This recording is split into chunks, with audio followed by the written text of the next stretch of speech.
Bonjour tout le monde, bienvenue à la présentation des prix Excellence FME 2022. Aujourd'hui, ou en fait ce matin, c'est la portion des prix québécois qui ont reçu la mention, justement digne de mention.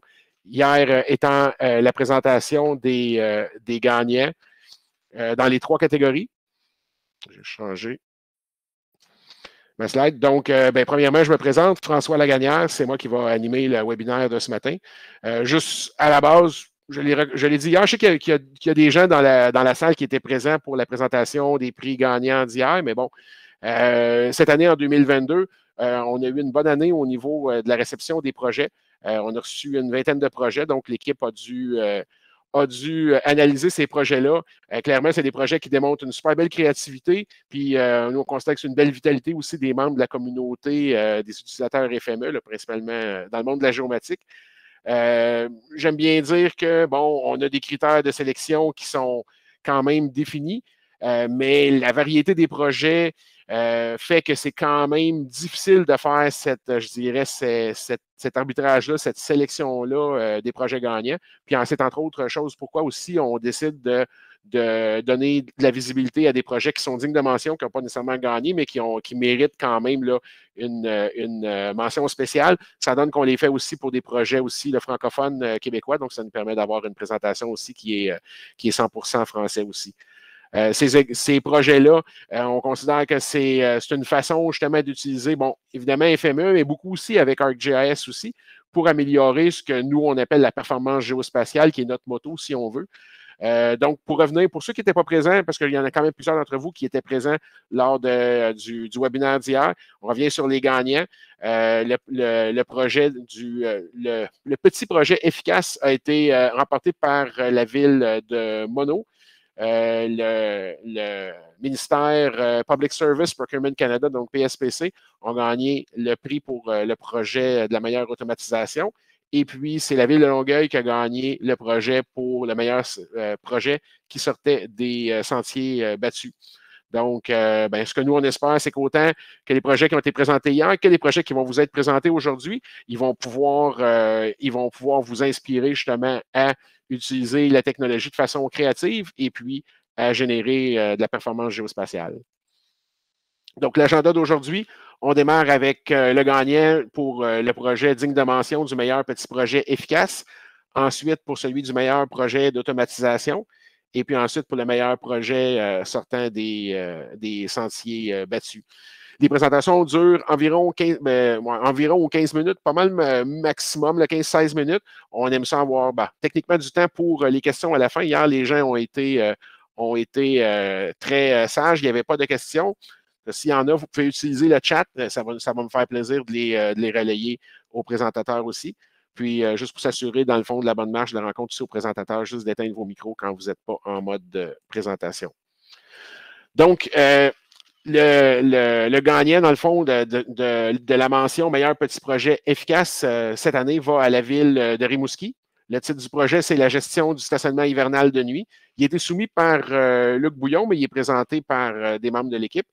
Puis, dans le fond, les membres du jury, ce qu'ils ont aimé de ce projet-là, la simplicité, l'ingéniosité, le fait qu'il améliore la qualité de vie des citoyens. On aime bien le fait que, entre autres choses, que les contremaîtres de garde puissent eux-mêmes éditer la donnée. L'utilisation d'une belle carte interactive, c'est toujours plaisant aussi. Puis, les volets connexes d'automatisation d'envoi de courriel aux parties prenantes pour les tenir informés. Donc, sur ce, Luc et l'équipe à Rimouski, je vous cède la parole. Merci, François. On va partager l'écran. Donnez-moi quelques instants.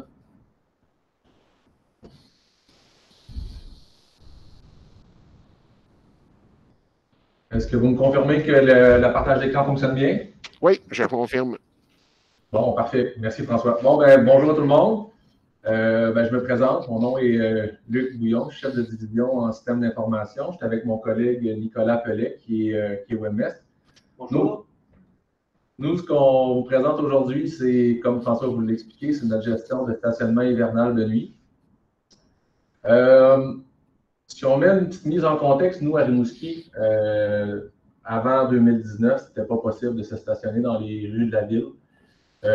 Entre 23h et 6h, on avait des opérations de déneigement à planifier, etc. Donc, on voulait être capable de faire un bon ménage, des travaux publics. Nous ont approché au niveau des TI pour essayer de trouver une solution. Il existait un logiciel pour être capable ou une interface ou quelque chose qui nous permettait de venir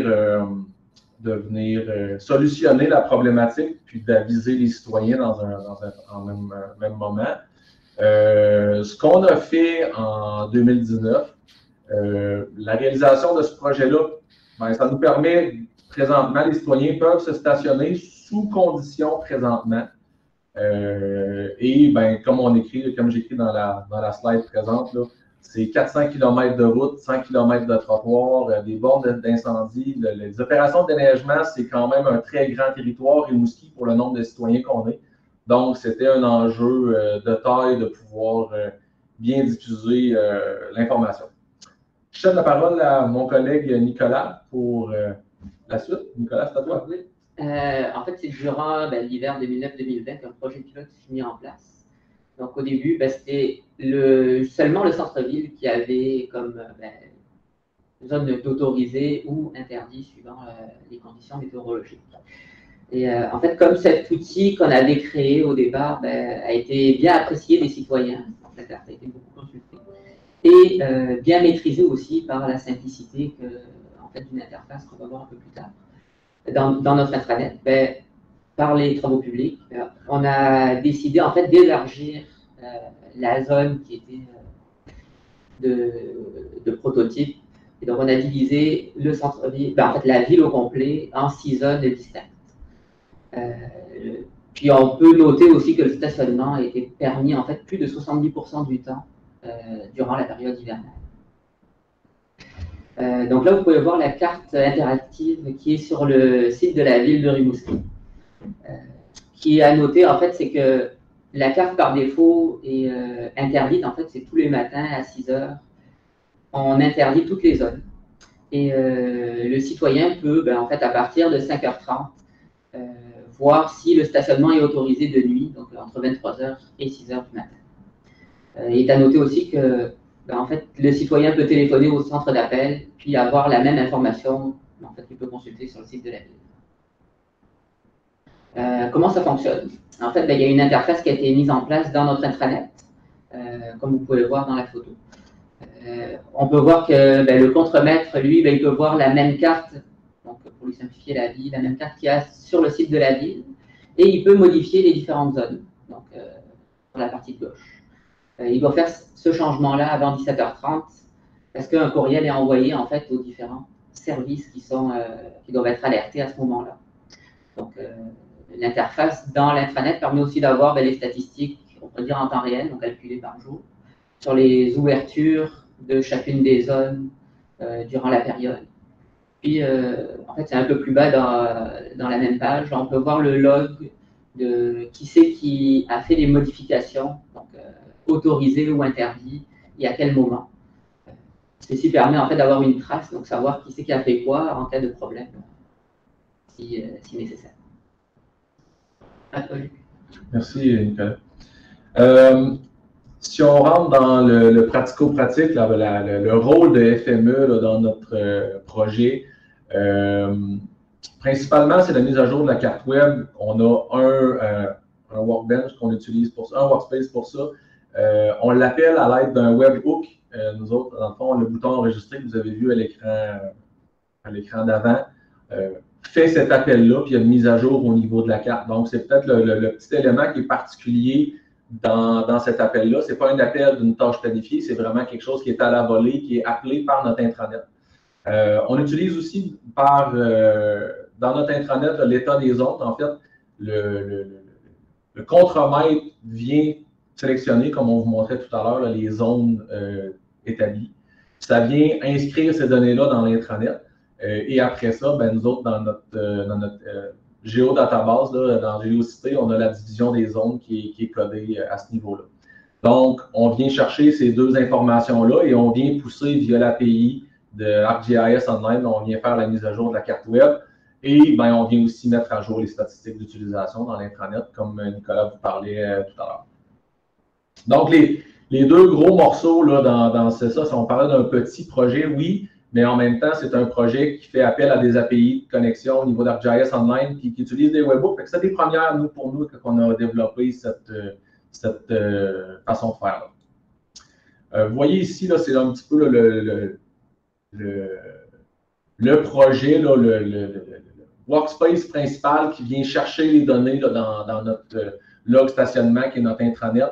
Et j'ai les données de géocité qui est en haut. On vient automatiquement utiliser des filtres pour être capable d'aller valider la donnée, de venir compléter l'information et on vient automatiquement venir mettre à jour ArcGIS Online via l'API.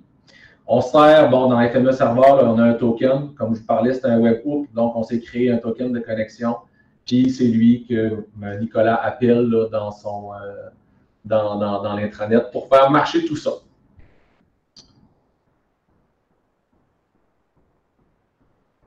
La suite, en fait, on vous a dit qu'il y avait un workspace qui est utilisé principalement pour faire la mise à jour de la carte, mais on a aussi 2 autres workspaces qui sont déclenchés sur notre FME serveur qui vient faire le travail de main que devaient faire nos contremaîtres ou auraient dû faire nos contremaîtres, envoyer des courriels à la SQ, à la Cour municipale, aux communications, aux travaux publics eux-mêmes pour la confirmation et au centre d'appel. Ça permet d'aviser toutes nos parties prenantes de la décision qui a été prise. Donc, est-ce qu'il y a des constats d'infraction à émettre ce soir-là s'ils trouvent des véhicules dans les rues de la ville ou non. Donc, c'est toutes des informations qui doivent être diffusées à la grandeur. Et le lendemain à 6 heures, on remet la carte à 0. Donc, c'est tout fait par petit automaton dans FME Server. Voici à quoi ressemblent un petit peu les courriels qu'on envoie automatiquement. C'est des courriels qui sont entièrement automatisés, dépendamment de quelle est la conclusion de notre contremaître, celui qui a pris la décision dans notre processus. Puis, c'est la résultante au niveau des courriels comme ça. Donc, ce projet-là a été fait, comme on disait d'emblée, l'intégration web, le web service, l'interface utilisateur, c'est tout Nicolas qui a fait ça. Au niveau de l'intégration des données géomatiques, la communication vers ArcGIS Online, l'appel, c'est notre collègue Jean-Philippe Lauzon, qui n'est pas ici aujourd'hui, qui est technicien géomatique pour la ville, et moi qui ai complété les liens entre les divers parties. Donc, on laisse nos courriels ou nos informations ici. Si vous avez des questions par la suite, qui vous vient, donc vous aurez on pourra peut-être vous donner un coup de main par rapport à ça. Puis sinon, on est disponible pour vos questions. À toi, François.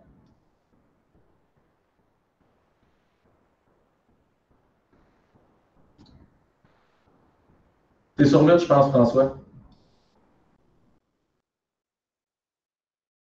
Effectivement, oui. Ça fait pas assez longtemps qu'on était en pandémie. J'avais oublié le principe du mute. Ce que je voulais dire, je ne vois pas de questions. Par contre, si je peux commenter votre projet, on parle justement du petit projet qui, dans le fond, qui amène des bénéfices. Puis, comme tu l'as mentionné, il est simple, mais il n'est pas si simpliste que ça. Nous, ce qu'on aime beaucoup, c'est le fait, justement, tu as parlé justement de traitement de données transactionnelles, justement, avec les webhooks vers ArcGIS Online. Ça, c'est une tendance très forte que nous, on voit.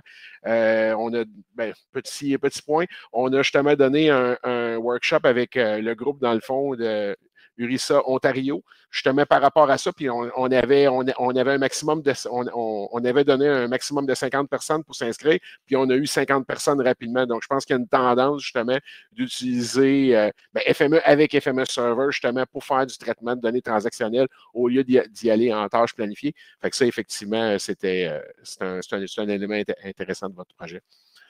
Donc, je n'ai pas d'autres questions. Donc, sur ça, je vois des applaudissements qui apparaissent. Donc, je vais reprendre le partage d'écran pour annoncer le gagnant de la deuxième catégorie.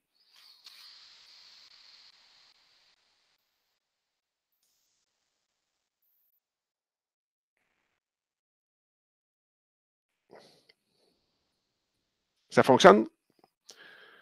Donc, le gagnant pour le meilleur projet de la mention, de la mention digne de mention, du meilleur projet d'automatisation, c'est la ville de Rivière-du-Loup. Le projet, c'est l'automatisation de la gestion du plan d'intervention C'est présenté par Jérôme Guimond.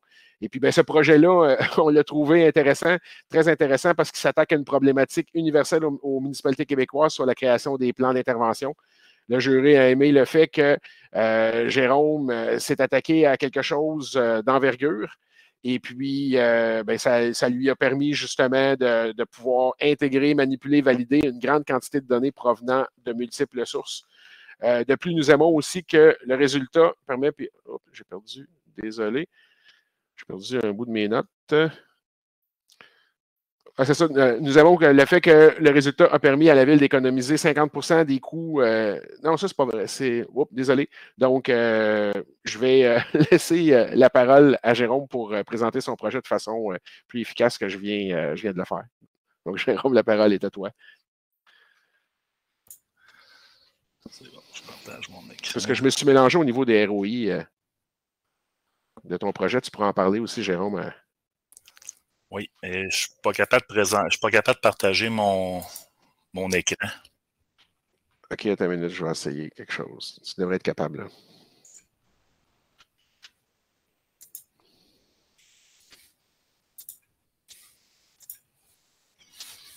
Est-ce que ça fonctionne?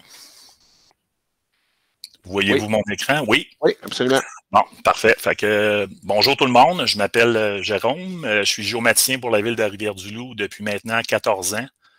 Je fais partie d'une petite équipe, on n'est pas beaucoup, celle des TI, on compte 5 personnes, il y a moi en géomatique, on a 2 techniciens en informatique, un directeur puis une adjointe. Rivière-du-Loup, c'est une petite ville dynamique du Bas-Saint-Laurent qui compte 20 000 habitants maintenant, à l'intérieur d'une MRC qui en contient environ 35 000. En ce qui concerne mon expérience avec FME, ça fait 4 ans que je l'utilise dans mes tâches quotidiennes en géomatique. Puis mon projet réalisé cette année sur FME touche la gestion complète par FME de notre plan d'intervention pour le renouvellement des conduites d'eau potable, d'égouts et des chaussées. Avant d'aller trop rapidement dans les étapes de mon projet, je me dois dans le fond de vous expliquer qu'est-ce qu'un plan d'intervention pour celles et ceux qui ne travaillent pas pour une ville puis qui ignorent dans le fond c'est quoi un plan d'intervention. Grosso modo, un plan d'intervention, c'est un outil de gestion des actifs qui sert aux municipalités pour identifier les travaux qui sont prioritaires au niveau de l'aqueduc, de l'égout puis de la chaussée. Si une municipalité désire obtenir des subventions pour des travaux de renouvellement de conduite d'eau potable, d'égouts et de chaussée, il est obligatoire d'avoir et de déposer un plan d'intervention au ministère des Affaires municipales et de l'Habitation. Comme vous le savez ou vous le devinez, il y a plusieurs millions en jeu en subventions pour les villes puis pour les municipalités ici. Comment on fait ça, un plan d'intervention? Ben, tout d'abord, il faut suivre à la lettre le guide d'élaboration qui est rédigé par le MAMACH. Deuxièmement, en réalisant avec l'aide de la géomatique l'inventaire des réseaux souterrains, soit l'aqueduc, les égouts, soit dans le fond le pluvial et le sanitaire, ou le combiné si le réseau n'est pas séparé. Il y a la chaussée. Moi, on voit ma chaussée, dans le fond, c'est une petite ligne noire qui est par-dessus ma ligne rouge. Ma ligne rouge, c'est mon tronçon intégré.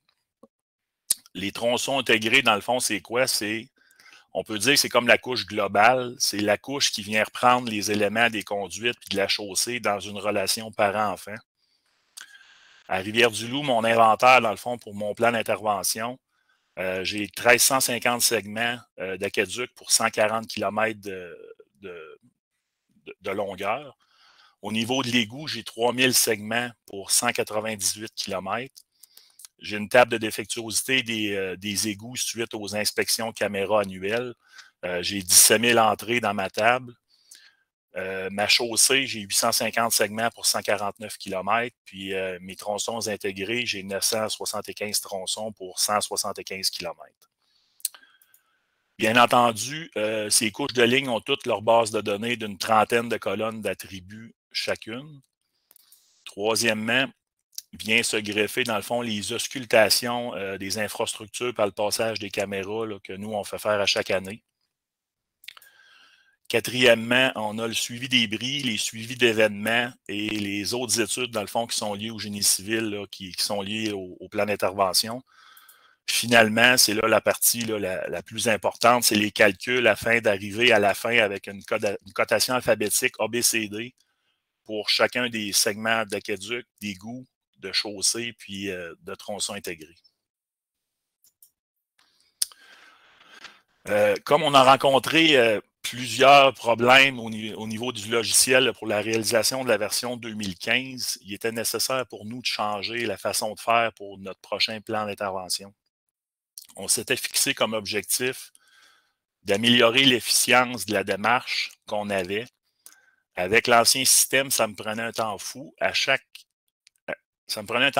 temps plein, ça me prenait, dans le fond, un gros 5 jours de travail pour faire tourner tout le processus de calcul.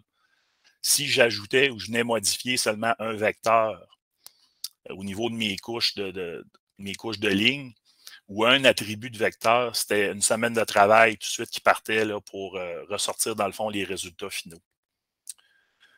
Pour enlever les risques d'erreur et augmenter la rapidité, il nous fallait automatiser au maximum tout le processus. Il nous fallait tout revoir en entier, sauf les fichiers de géomatique et les inspections caméra. Il fallait revoir le processus de calcul en évitant le plus possible la manipulation de tableaux Excel, comme on faisait. On voulait devenir indépendant de tout logiciel externe au niveau de la géomatique en créant le processus de liaison de couches en classe de relation dans la géodatabase. Il était également important là, pour nous de devenir le maître d'œuvre puis de s'approprier ce dossier-là, puis conserver nos connaissances puis le savoir-faire à l'interne. Suite à tous ces objectifs-là, c'est là qu'on a pris la décision. On savait, dans le fond, qu'FME, on se dirigeait avec ça, puis on savait que ça allait être le meilleur outil pour produire notre plan d'intervention. En commençant mon projet dans FME, je désirais l'automatiser le plus possible. Je voulais tout faire à l'intérieur, sans programmation si possible, parce que je ne programme pas, sans logiciel secondaire. Je voulais uniquement utiliser ce que je savais, puis être indépendant du sous-traitant. Puis pour ça, je savais que mes tâches, dans le fond, je devais parvenir à réaliser, dans le fond, les chargements d'inspection caméra dans la base de données des défectuosités. Je devais supprimer les anciennes défectuosités présentes et y insérer les nouvelles. Je devais effectuer tous les calculs d'indicateurs qui étaient demandés pour chaque infrastructure, comme le demande le guide du MAMACH. Je devais trouver une façon de lier les couches entre elles en conservant la structure parent-enfant afin de sortir les résultats des calculs des tronçons intégrés. Je devais effectuer les exportations des couches de segments de ligne avec l'information à jour découlant des calculs d'un FME. Puis, je devais aussi, finalement, je savais que je devais trouver une façon d'exporter les tables des résultats finaux pour, après ça, les intégrer dans les tableaux Excel du MAMACH pour l'envoi du rapport. Avant d'attaquer la description de chacune de mes parties, je voulais vous présenter, dans le fond, l'entièreté de mes 3 workspaces réalisés. Le premier touche les inspections caméra puis le calcul des pointages rapides. Le deuxième, lui, le plus gros, il vient calculer tous les indicateurs pour l'aqueduc, pour les différents types d'égouts, pour la chaussée, ainsi que la dernière partie là, à droite, là, les tronçons intégrés. Mon troisième, lui, vient, dans le fond, agencer toutes les informations afin de copier le rendu dans chacun des 5 annexes du fichier Excel du MAMACH.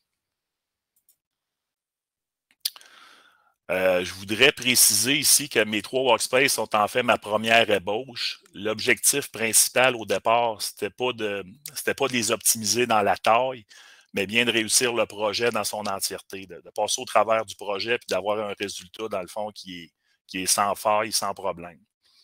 Au fil du temps, dans le fond, je vais avoir l'occasion de l'améliorer puis de le réduire. Au départ, quand je me suis attaqué à ce projet-là, je pensais que j'en avais là, au moins pour 1 an de travail à temps plein ou presque. Puis, à ma grande surprise, dans le fond, je parvenais à tout faire du chargement des données aux tableaux finaux en 2 mois à temps plein là, en novembre et décembre dernier. Les planètes étaient bien alignées. J'avais comme pas d'autres urgences à traiter, fait que j'ai passé au travers en 2 mois. Le premier module que j'ai fait m'a donné pas mal de misère. Je devais trouver une façon de supprimer les anciennes inspections en les écrasant par les nouvelles. Le module devait également réussir à compter les fameux pointages rapides PACP des conduites. Donc, dans ce module-là, je me trouve à supprimer les anciennes inspections, puis j'ajuste, dans le fond, les données en entrée à celles existantes pour une bonne fusion. J'ai utilisé un fichier d'entrée qui était issu de l'export du logiciel CitySpec. C'est le logiciel qui est le plus utilisé par les compagnies d'inspection caméra. Fait que de cette façon-là, je m'assure, dans le fond, de conformité à chaque chargement des données. Je ne rencontrerai pas de problème. On va demander, dans le fond, dans notre devis d'inspection, que les compagnies d'inspection utilisent CitySpec là, pour faire le rapport d'inspection. Toujours dans la partie chargement des inspections, il y avait là, cette fameuse partie-là qui se trouve à être le calcul du pointage rapide des inspections. Le MAMACH, dans le fond, enlève certaines défectuosités des standards d'inspection du PACP. Fait qu'il faut refaire le calcul du résultat des inspections. Fait que pour cette partie-là, j'ai essayé tant comme autant, mais j'ai été obligé de demander l'aide, dans le fond, de mon collègue Mathieu, qui est programmeur. Puis c'est ça, je n'étais pas capable d'effectuer les commandes que je voulais avec les outils qui étaient disponibles. Fait qu'on a utilisé, dans le fond, le langage SQL pour réussir à reproduire le fameux calcul rapide à 4 chiffres. Le pointage rapide, lui, c'est ça, c'est 4 caractères alphanumériques. Tu as le premier, dans le fond, que c'est la cote la plus élevée qu'on retrouve parmi les défauts qui sont dans une conduite. Le deuxième caractère, c'est le nombre total de fois qu'on retrouve cette cote-là. Si ça excède 9, là, après ça, on passe dans des caractères alphabétiques. Le troisième caractère, c'est le deuxième niveau de sévérité le plus élevé parmi les défauts qui apparaissent le long de la conduite. Finalement, le quatrième, c'est encore la même chose que le deuxième. C'est le nombre total de fois qu'on rencontre là, la deuxième cote la plus élevée. Si tu dépasses 9, encore une fois, c'est un code alphabétique qui embarque là, comme le premier. Ici, en plus de la programmation SQL pour cette partie-là, on a dû monter, dans le fond, des tables de correspondance là, pour les défectuosités. Tout monter, dans le fond, un fichier Excel avec toutes les défectuosités que le MAMACH demandait pour les isoler, pour les comptabiliser par la suite. Je vous montre ici, dans le fond, un exemple des premiers calculs que j'ai eu effectués. C'est ceux-là qui ont touché, dans le fond, la hiérarchisation des segments d'égout. Ces calculs-là, ça a l'air un peu compliqué, mais ça se faisait très bien là, avec les valeurs conditionnelles. Je me trouvais, dans le fond, à créer 5 colonnes supplémentaires à mes fichiers d'égout à partir d'un attribute manager. J'avais la pondération, dans le fond, qui était relative au diamètre. Après ça, c'était la pondération qui suivait, qui était selon le type d'usager.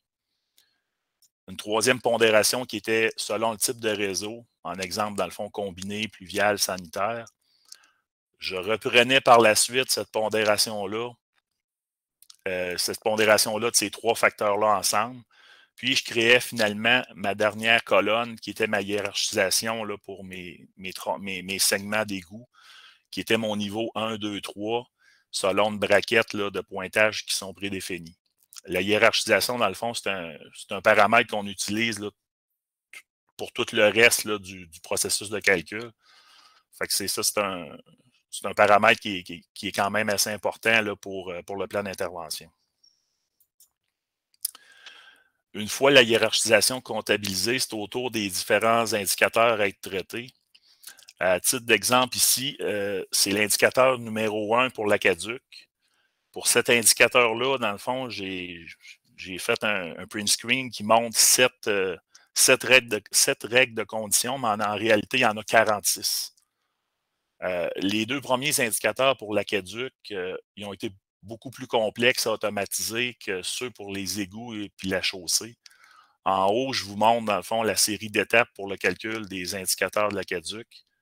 Vous voyez la longueur de la chaîne de commande, contrairement à celle pour l'égout, puis la chaussée sur la diapo suivante. Tout comme pour la hiérarchisation, dans le fond, les calculs, les indicateurs liés aux égouts et la chaussée, c'était très simple, dans le fond, c'était très simple à effectuer. Avec les règles conditionnelles, là, même l'attribute manager, ça se faisait très bien. Ça se faisait assez bien, on dirait même que c'est fait pour ça. C'est quand même relativement simple pour cette partie-là. Pour l'égout, je suis venu créer 3 indicateurs qui sont requis. Il y en a qui sont non requis. On va travailler dans les prochaines années, dans le fond, pour compléter les autres indicateurs. Mais pour le mamage, dans le fond, c'était les 3 indicateurs qui étaient requis, que nous, on a utilisés dans les derniers plans d'intervention. Pour la chaussée, j'ai créé le seul indicateur qui était obligatoire. Dans le fond, c'est l'état de la surface qui vient s'ajouter par une cote de 1 à 5 selon la hiérarchisation des segments puis l'indice de surface PCI qui sont faits. Dans la dernière partie de mon principal workspace, c'est là que je gère toutes les liaisons et les groupements nécessaires pour lier et comptabiliser les cotes pour mes segments intégrés. Je reprends donc l'aqueduc, l'égout, la chaussée pour calculer, pour effectuer les calculs là, qui découlent des segments intégrés. C'est ici aussi que j'ajuste la mise en page des colonnes pour faciliter l'intégration des résultats dans ma couche géomatique de segments intégrés. Je me trouve au final, dans le fond, à réexporter mes segments intégrés avec toutes les colonnes destinées au tableau Excel du MAMACH. Par la suite, je peux m'en servir pour une symbologie précise puis pour permettre à l'équipe d'ingénierie de toujours avoir les cotes à jour dans notre carto. Ils ont tout le temps, dans le fond, le plan d'intervention qui est à jour à chaque fois que je refais une rue. Je le fais tourner, puis ça se publie, dans le fond, dans notre système de carto à l'interne. Fait que les ingénieurs ont toujours accès, dans le fond, à un outil de travail qui est up-to-date. Moi, je tenais à avoir la même information dans mes vecteurs que dans mes tableaux Excel pour rapidement avoir accès à l'information. Ici, dans le fond, vous voyez une partie de la base de données finale des vecteurs de segments intégrés avec laquelle je travaille. Toutes les cotes sont là, exactement comme dans les tableaux finaux pour le MAMACH. Mon troisième et mon dernier workspace, lui, dans le fond, me permet de faire l'ajustement de toutes les colonnes nécessaires pour chacun des annexes du fichier Excel. Ici, je vous montre les premières colonnes de l'annexe 5, celui des tronçons intégrés. Il y a d'autres colonnes par la suite, je n'ai pas pu toutes les mettre, là, mais rendu ici, il reste juste, dans le fond, à prendre l'information et à faire des copier-coller dans les différents annexes. C'est tout ce qui reste à faire.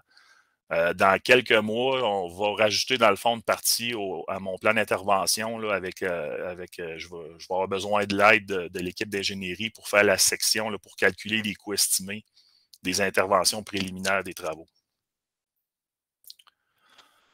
En conclusion, on peut désormais prétendre que Rivière-du-Loup devient efficace et autonome en réalisant entièrement à l'aide de FME la gestion de tout son plan d'intervention. Tous les objectifs qu'on s'était fixés ont été atteints grâce à l'utilisation de FME. On n'a aucune intervention manuelle intermédiaire entre l'entrée des données géomatiques puis la sortie des tables pour les tableaux Excel. Ce projet-ci, dans le fond, nous permet l'exécution d'un long processus d'étapes complexes en seulement 3 clics. Auparavant, toute la démarche de transfert de fichiers de traitement Excel pour l'obtention des tableaux finaux nous demandait plus d'une semaine complète de travail. Aujourd'hui, le chargement des inspections caméra et de la géodatabase, les calculs et les exportations s'effectuent en moins de 2 minutes. En plus de ce gain de temps, on possède maintenant un système qui détecte les erreurs ou les oublis de chargement géomatique.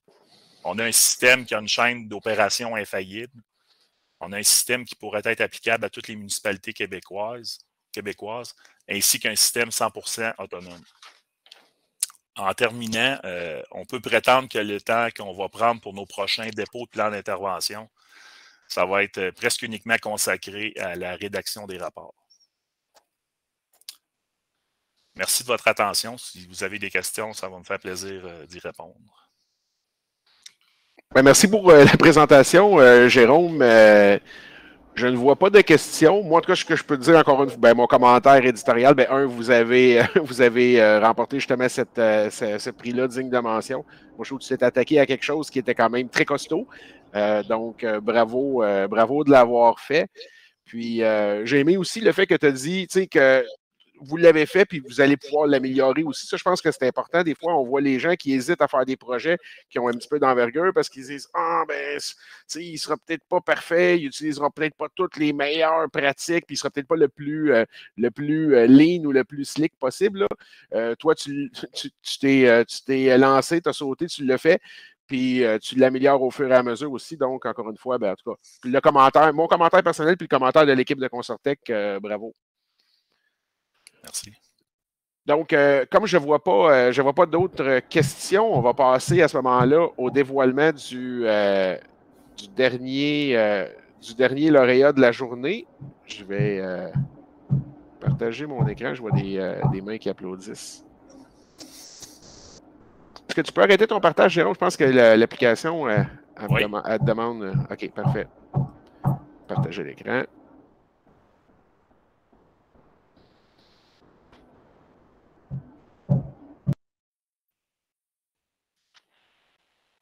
OK. Donc, comme troisième lauréat de la journée aujourd'hui, pour le meilleur projet sortant des sentiers battus, c'est la Ville de Montréal.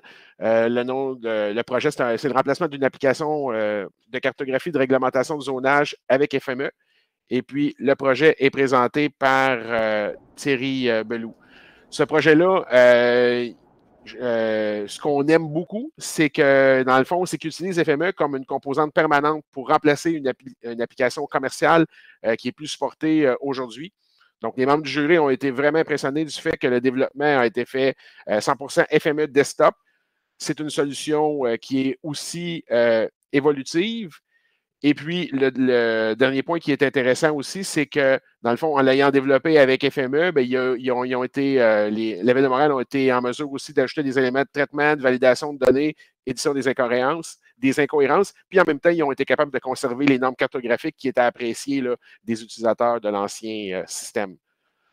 Donc, sur ce, je vais céder la parole à Thierry. Je vais arrêter mon partage.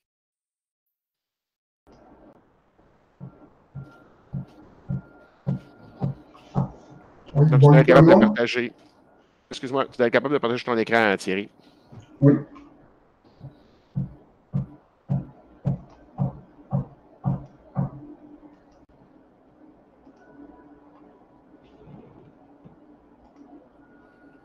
Vous voyez mon écran? Oui. D'entrée de jeu, je m'excuse si vous entendez des bruits de fond parce qu'ils font des travaux un peu chez le voisin. Donc, je m'excuse pour ça. Donc, le projet que je vais vous présenter consiste à une migration de l'application de cartographie de réglementation de zonage qui est basée sur une ancienne solution MGE d'Intergraph avec des composantes microstations vers FMU. La solution a été développée 100% FMU et est évolutive. Donc, on peut voir ici sur cette cartographie le portail d'entrée qui permet de consulter les cartes de réglementation de zonage. Notons que lors des émissions de permis, plusieurs systèmes sont consultés. Entre autres, il y a celui-ci qui est le système de cartographie de réglementation de zonage. Donc, les cartes qui sont diffusées ici sont des cartes légales, à valeur légale, c'est-à-dire qui sont adoptées au conseil d'arrondissement avant d'être intégrées dans la cartographie et diffusées ici. Plusieurs arrondissements utilisent ce système. Et puis, FME a permis aussi non seulement de remplacer l'ancienne solution, mais permet aussi la diffusion automatique de ces cartes-là. Donc, quelles sont les problématiques auxquelles je me suis confronté?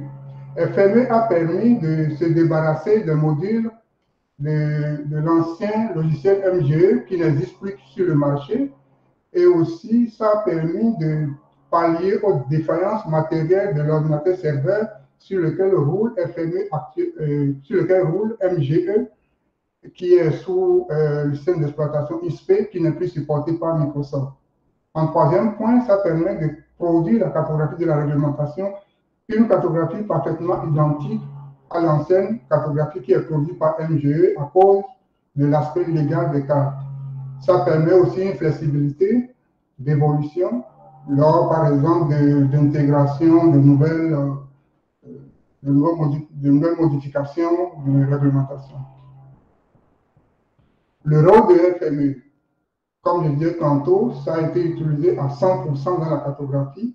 Ça permet de produire une cartographie de réglementation de zonage complexe parce que chaque arrondissement, la cartographie de chaque arrondissement est différente selon les thèmes qui sont utilisés. Ça a permis d'implémenter plusieurs variétés de cartographie en un seul domaine pour faciliter la maintenance. Et aussi, ça a permis de produire une cartographie identique à l'ancienne. Ça a permis de valider des fichiers entrants, de les traiter, de gérer les contraintes cartographiques qui sont liées à chaque règlement de chaque arrondissement. Et ça permet de gérer aussi de nombreuses exceptions cartographiques liées à chaque arrondissement. Et enfin, la pagination et la visualisation de cette cartographie-là. Le bénéfice qu'on en tire, ça nous a permis de se départir du matériel et logiciel désuet qui est anciennement utilisé. Ça permet la continuité des opérations, de gagner du temps dans la productivité, environ 30 à 35% dans la génération des cartes selon l'arrondissement. Et aussi, ça permet la mise à jour évolutive de cette cartographie-là. Donc là, ici, je vous présente le contexte. En fait, on reçoit des arrondissements, des modifications des zonages qui sont basées, qui sont en format MapInfo ou PDF. Et puis, toutes ces données sont intégrées dans MicroStation et puis traitées par FME. Et la partie en vert qui est en haut ici, ça permet de diffuser les informations, bien sûr avec FME, dans une base de données Oracle et enfin diffuser dans Rail Spatial qui est un système de diffusion des données Oracle qui permet, à l'aide d'un formulaire, de visualiser ces données-là. Et aussi, ça permet un dépôt de ces données en fichier MapInfo ou S3 dans le SUS. Ce qui nous intéresse ici, c'est la cartographie, ce qui est en bas, en rouge ici, avec le nouveau processus. Donc, en haut, on a l'ancien processus qui est ici, qui est remplacé par le nouveau. La finalité, c'est d'avoir une cartographie légale identique à l'ancienne. Donc, les défis cartographiques en statistique, ici, on a 9 arrondissements. En fait, c'est les 9 arrondissements qui sont intégrés dans le système, quand bien même certains arrondissements ne l'utilisent plus présentement. Mais c'est 9 qui sont intégrés. Et puis, il y a 115 fichiers DGN qui sont utilisés. Et puis, les thèmes cartographiques simples sont de 20 et les thèmes cartographiques complexes, il y en a 12. Et puis, il y a 20 thèmes, acronymes de thèmes qui sont utilisés. On va les voir plus en détail. Et puis, 2 modèles de gestion cartographique, la superposition de couches et de grilles.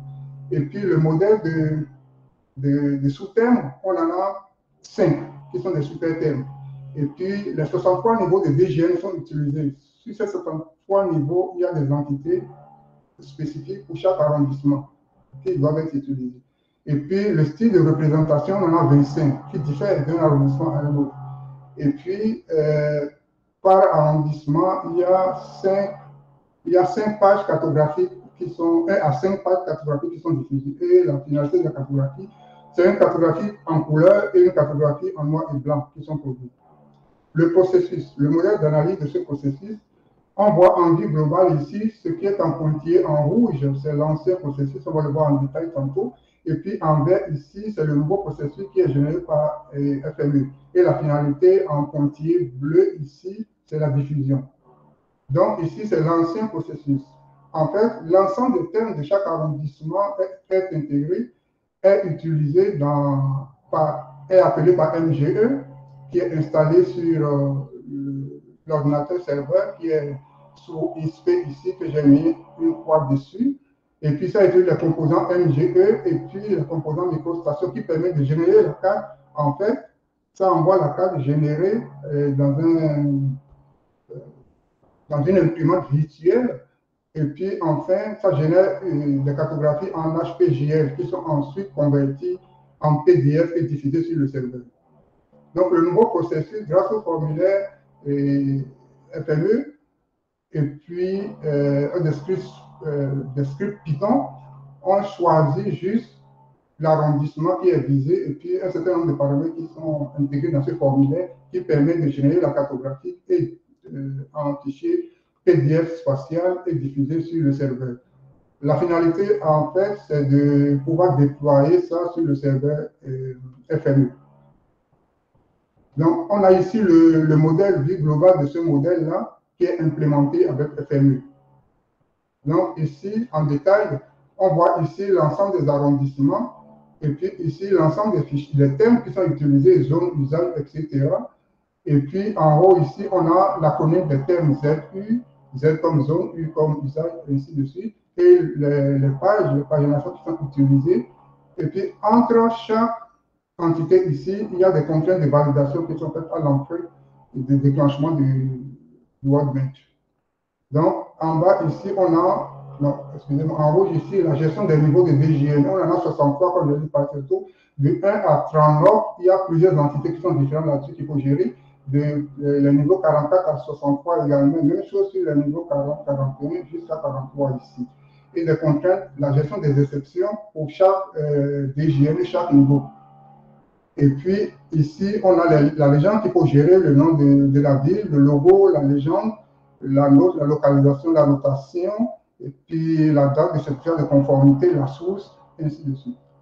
Ici, on a des thèmes qui sont statiques et des thèmes qui sont variables, qu'il faut gérer selon l'arrondissement. Et la pagination, comme je disais tantôt, qui est en bas ici, et la pagination suivant chaque arrondissement, ça peut être une page, 2 pages, 3, jusqu'à 5 pages. Et à droite ici, on a les contraintes qu'il faut valider si la source a été changée ou pas. Et la finalité, et puis il y a les levels qu'il faut gérer également, qui sont à l'intérieur de la limite de l'arrondissement ou à l'extérieur qu'il faut gérer, qui permet de produire une cartographie finale. Ensuite, ici, le modèle d'exécution de FME, c'est le formulaire ici, dans lequel il faut choisir juste le nom de l'arrondissement, le numéro de thème, la commune, ainsi de suite. Et plusieurs niveaux de validation sont faits. Le nom de l'arrondissement, le numéro de l'arrondissement, la commune du thème, le nom complet, le fichier officiel, la date d'adoption, légende, ainsi de suite. Donc, chaque niveau est validé avant le déclenchement du formulaire pour s'assurer que la carte qui est générée au final correspond bien à l'arrondissement et aux paramètres entre eux. Et l'implémentation s'est faite avec plusieurs paramètres publics et privés et des scripts Python. Et puis, pour le mode de gestion de workbench, certains transformeurs ont été utilisés plusieurs fois. Donc, ici, on peut voir les paramètres publics en haut ici qui sont utilisés et les paramètres privés qui sont en bas. Ici, je parlais des transformeurs qui sont plus utilisés. Attribute Filter, par exemple, a été utilisé pour suivre l'évolution du flux par arrondissement en cas de débogage, pour faciliter aussi la mise à jour, pour faciliter le traitement des nouvelles demandes de changement. Et puis, le transformeur testeur qui est utilisé pour gérer les contraintes de validation et de traitement. Le software est utilisé pour l'ordre d'affichage des entités au niveau des thèmes et des arrondissements aussi. Et puis le PDF Sealer dans la gestion des styles. Il y en a d'autres que je n'ai pas cités ici. Donc là, on a le formulaire d'exécution qui permet dans les listes déroulantes ici de choisir le nom de l'arrondissement, le numéro de l'arrondissement, la commune du thème, le nom complet, la date d'adoption, et puis le numéro de page, la source, s'il a été changé ou pas. Si c'est changé, il faudra mettre la nouvelle source, la couche de bâtiment, si ça a été modifié, si l'année a été modifiée ou pas, il faut mettre l'année. Et puis la légende, s'il a été modifié, il faut mettre le nouveau fichier de la légende à cet emplacement-ci. Donc là, on a des exemples avec des prises d'écran du workbench qui est conçu. On a ici à l'entrée, comme je parlais, des contraintes de validation à l'entrée du workbench. Donc ici, on a le processus qui permet de valider toutes les sélections qui sont faites dans le formulaire de FME à l'entrée pour pouvoir déclencher le workbench. Là, on a la préparation des fichiers.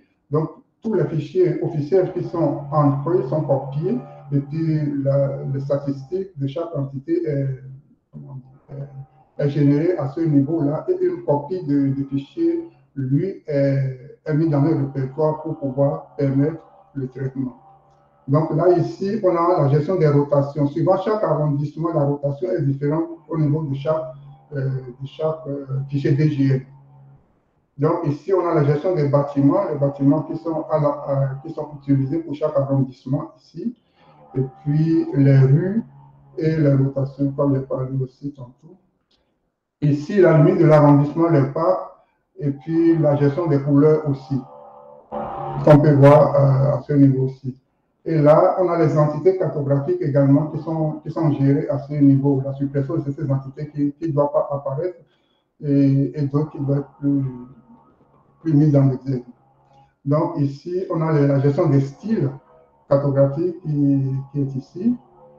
Et là, c'est l'affichage des entités et des couches avec le sorteur dont j'ai parlé tantôt, qui permet de générer la superposition des couches et le niveau de contenu. La hiérarchisation de l'affichage et le poids que j'ai donné à chaque entité pour son affichage. Donc ici, c'est la carte de niveau de zoom, parce qu'il y a sur certaines cartes, il y a le zoom qui est utilisé. Donc c'est ceci qui permet de gérer ce zoom-là. Et au final, ici, on a la cartographie couleur qui est générée ici. Et là, on a la cartographie en noir et blanc qui est générée à ce niveau-ci. Donc, les différentes cartes qui sont produites, là, c'est un exemple de carte qui est produit en 8 minutes et avec la mise en page. Et là, on a un autre modèle qui est produit en 10 minutes avec cette mise en page, avec le même workbench. Et puis, un dernier qui est produit ici en 5 minutes avec le même workbench et la mise en page. Donc, voilà un peu présenter le projet. Je ne sais pas si vous avez des questions. Merci beaucoup, Thierry. Tu peux arrêter ton partage. Je vois des pouces comme quoi les gens ont apprécié. Il n'y a pas nécessairement de questions-réponses. Moi, de mon côté, je l'ai mentionné au début, là, on a trouvé vraiment intéressant le fait que tu remplaces, dans le fond, au lieu d'acheter une autre application commerciale pour remplacer une application commerciale qui est plus supportée, vous avez développé quelque chose avec des outils que vous aviez déjà à l'interne, FME. Donc, bravo. Donc, moi, je ne vois pas de questions à ce moment-là. Ce que je vais faire, c'est, vous remercier les gagnants des prix dignes de mention. Merci d'avoir présenté vos projets aussi. Je tiens aussi à souligner que, probablement la semaine prochaine, là, dans notre infolette, il va y avoir justement une communication spéciale qui va faire mention, dans le fond, des gagnants des prix dignes de mention. Il va y avoir un lien aussi avec l'enregistrement vidéo, autant de cette session-là que celle de pas de la semaine dernière, mais d'hier, dans laquelle, entre autres, là, pour, je dirais, un petit volet un peu plus chauvin, là, la ville de Longueuil a quand même présenté hier un projet. Il était présenté en anglais, mais si vous n'étiez pas, pour les quelques-uns d'entre vous qui n'étaient pas présents hier, je vous invite à aller voir la présentation du projet aussi de la ville de Longueuil qui a gagné dans la catégorie des projets qui sortent des sentiers battus. Donc, je vous invite à aller le voir. Donc, soyez à l'écoute ou à l'affût de notre prochaine communication d'infolette. Vous allez avoir toute cette information-là. Puis sinon, étant donné que je ne vois pas de questions ou de commentaires, je vais vous, encore une fois, merci tout le monde, puis je vais vous souhaiter une très belle journée.